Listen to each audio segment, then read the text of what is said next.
उतर जाना है, चढ़ के उतर जाना है, चढ़ के उतर जाना है।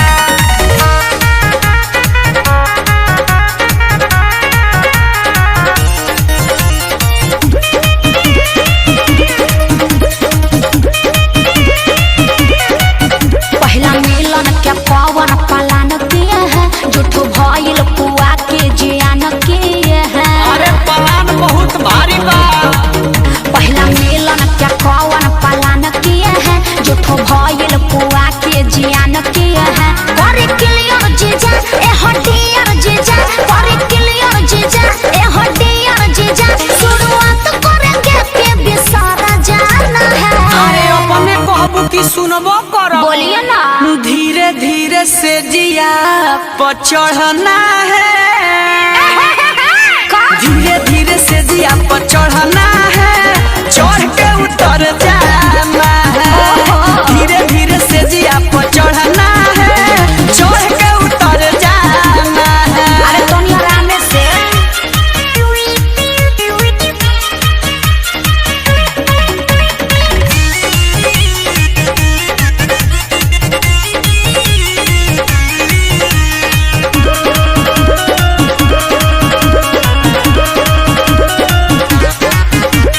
कौन कौन तू करबा कमैया ए हो दीदी के असैया।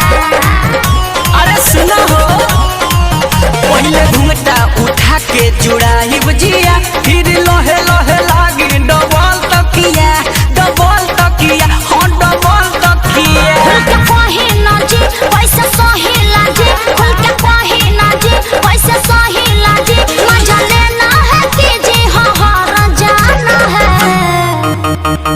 धीरे धीरे से जिया पर चढ़ना है,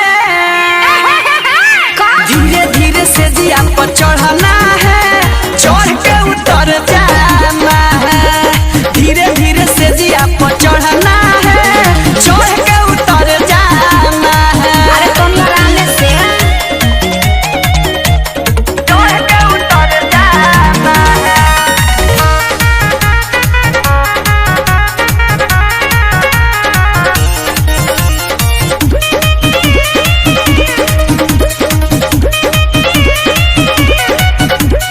कांच कसैले फाटत हो ये दिल के तोहरा भीतरिया।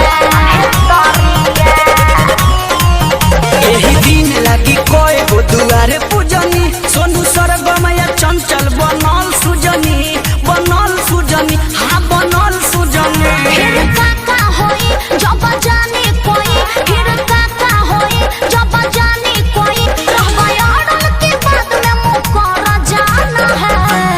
अरे तो धीरे धीरे से जिया पाना है, धीरे धीरे से जिया पाना